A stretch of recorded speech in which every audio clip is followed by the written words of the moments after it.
Eu inicio o programa de hoje conversando com o médico Walter Wagner sobre anestesia na cirurgia plástica. Tudo bem? Tudo bem, é um prazer estar aqui contigo. Seja bem-vindo aqui ao Tudo para Mulher. Obrigado. Primeiramente, antes de começar, qual a diferença entre anestesista e anestesiologista? Fiquei com essa dúvida. Na verdade, é uma diferença conceitual. As duas formas de se chamar um médico anestesista ou um médico anestesiologista estão corretas. É uma questão conceitual que um envolve a prática e o outro envolve a prática com o estudo da medicina voltada a anestesista. Então, é médico anestesiologista, aquele que faz anestesia e é um estudioso da profissão. Quando as pessoas falam em cirurgia plástica e tem medo, eu tenho medo de cirurgia plástica, esse medo é o medo da anestesia? Eu acho que as duas coisas é um grande vilão de preocupação, na verdade, para o paciente. As duas coisas levam a um desenvolvimento de um estresse, uma ansiedade no paciente. Mas mais comumente a gente tem a relação da anestesia com o grande estresse pré-operatório, medos infundados, na verdade, porque no transcorrer desse tempo todo, hoje a anestesia é uma prática muito segura, né? Posso te dizer que hoje você corre muito menos risco sendo submetido a uma anestesia, a um ato anestésico, uma cirurgia com anestesia, do que você pegar um avião. A chance é muito baixa de eventos catastróficos durante o ato anestésico, né? Em virtude do desenvolvimento que se tem de drogas, aparelhos, etc. Doutor, aqueles mitos de que a pessoa, quando vai estar ali no procedimento cirúrgico, que nem aquele filme Awake. Sim, eu assisti. É que o paciente, ele está numa operação cardíaca, se eu não me engano, Isso. E ele não consegue expressar, mas ele sente todas as dores ali no momento da cirurgia. Isso pode acontecer com o paciente ou isso é um mito? Existem vários relatos de caso que aconteceu, que o paciente tem a memória, né, transoperatória. Hoje, graças à evolução da medicina, nós temos uma chance muito pequena de ter esse evento, praticamente inexistente, porque se tem uma qualidade de monitorização do paciente muito mais aprimorada do que se tinha no passado. Hoje nós temos, dentro da medicina, um monitor de atividade cerebral, chamado BIS, que se ligam eletrodos no paciente, antes de se iniciar o ato anestésico, e esses eletrodos, transformados em uma onda, nos dizem qual o nível de atividade cerebral que o paciente tem. Então, eu tenho a certeza absoluta de que a atividade cerebral do meu paciente está baixa, ou seja, ele está inconsciente, ele está em plano anestésico. Não há possibilidade de erro com a utilização desse tipo de monitorização que se tem atualmente, né? Falando em inconsciência, eu acho que o fato do paciente estar inconsciente no momento da cirurgia, eu acho que é o maior medo, né? Aquele medo de não voltar ou o medo de repente acordar no meio do procedimento. O medo, talvez o medo de saber que vai ficar inconsciente. Na verdade, existe a questão de você não comandar mais as suas atividades cognitivas, né? O que será que vai acontecer? Como é que será que vai ser? Eles têm essa ansiedade, né? Mas explica-se sempre antes para o paciente que a ansiedade normal vai ser submetida a um procedimento sob anestesia, mas que esse medo ele não precisa ter, que isso não vai acontecer, né? Graças a Deus, hoje a gente consegue dar essa segurança para o nosso paciente, né? Eu posso escolher o tipo de anestesia? Se é peridural. Antes, de repente, de estar falando aqui, informar quais são as diferenças, né? A anestesia geral, o paciente fica totalmente inconsciente. Existem procedimentos anestésicos que vão desde uma sedação, em que se diminui o grau de consciência para o paciente para tornar o procedimento mais confortável. Mas ele não fica totalmente inconsciente? Ele tem amnésia, mas não totalmente inconsciente, né? Existe a anestesia geral, em que há total e absoluta inconsciência, não há movimentação nenhuma.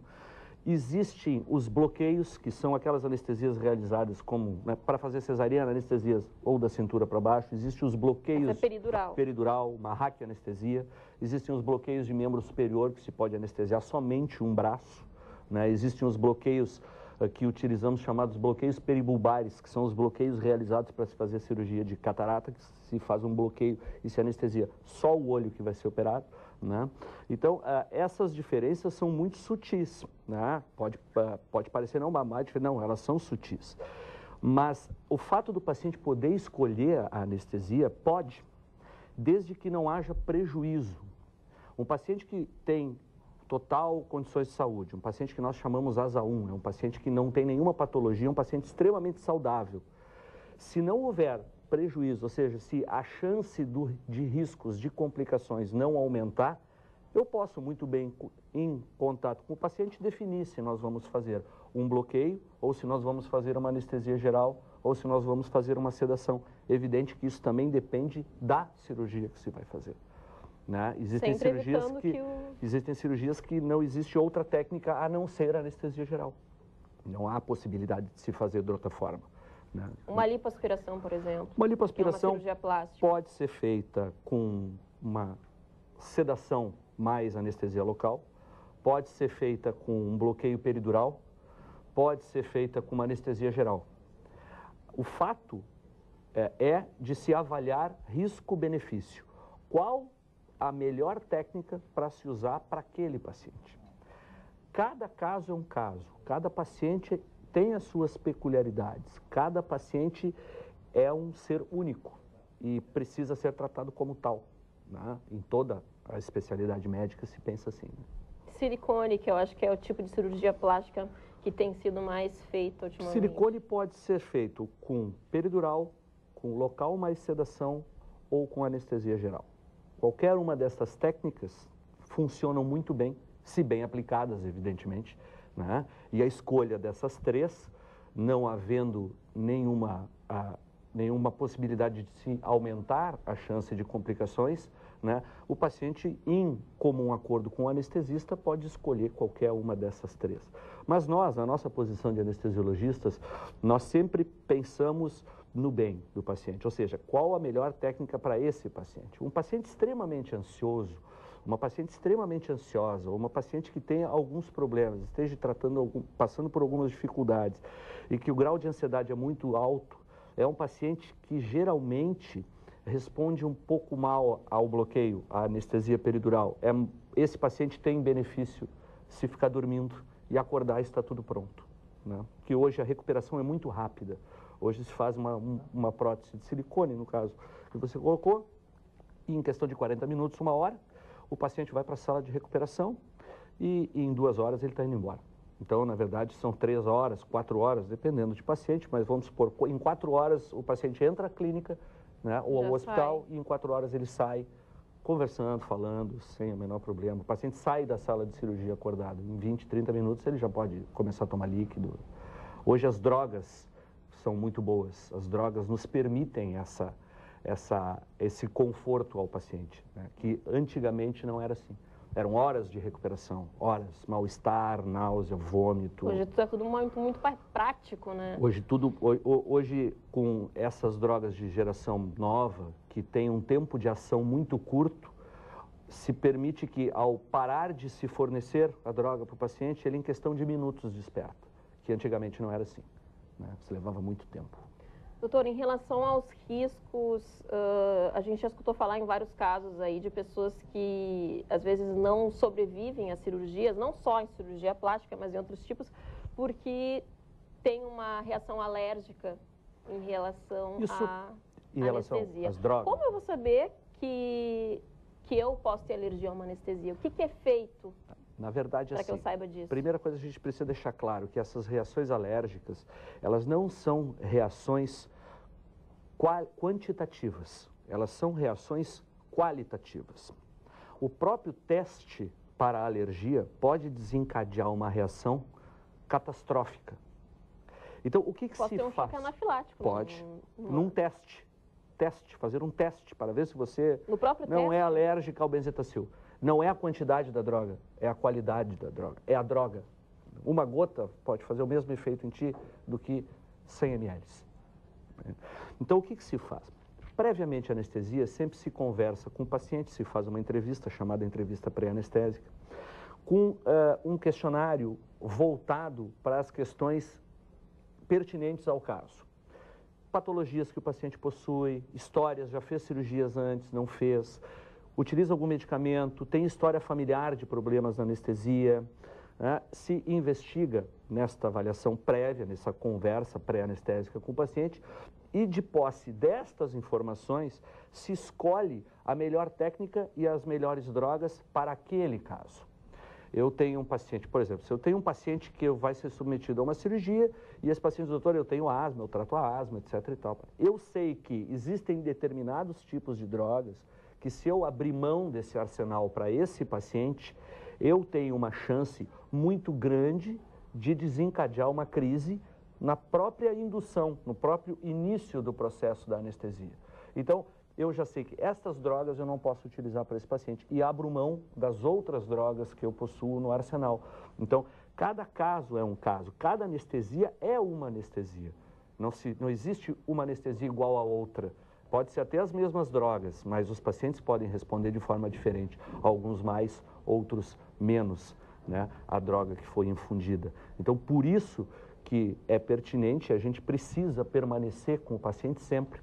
O paciente entra na sala de cirurgia e sai da sala de cirurgia e é levado à recuperação junto comigo. Eu não me afasto do paciente. E se tem algum tipo de reação alérgica, mesmo com toda essa anamnese, tem os medicamentos ali próprios? Adrenalina? Tem, sempre. Mas apesar de a gente seguir todos os padrões hoje estabelecidos pela Sociedade Brasileira de Anestesiologia e segurança e tudo, a gente tem drogas para serem utilizadas para cada tipo de complicação. O que eu sempre digo, que sempre existe a chance de alguma alteração ou alguma complicação. Não existe ato cirúrgico isento de possibilidade de alguma complicação. O que se precisa para isso é se estar no local certo, com o profissional certo, bem qualificado, né? Com o material e as drogas necessárias e o suporte atrás de ti, né? Para que, se você tenha um evento transoperatório, você tenha a segurança de poder dizer, eu preciso disso e isso está na tua mão. Isso é que o paciente tem que se preocupar, se o profissional que está atendendo ele é um profissional gabaritado, se o local que ele vai fazer a cirurgia é um local pertinente, é um local que possui todas as condições necessárias para se fazer. O paciente pode solicitar para o médico, né? Eu quero ver se o hospital tem, ou se a clínica tem, ou se o lugar tem. Eu quero saber se existe a liberação de todos os órgãos envolvidos da saúde para realizar o procedimento, né? O que se não pode é se cair, o paciente chegar a locais que não possuem as condições necessárias para o suporte dele. Para finalizar, né, doutora, é importante frisar que o anestesista, ele tem curso de medicina, né? De 6 anos Sim. de medicina e mais, são 3 anos de residência?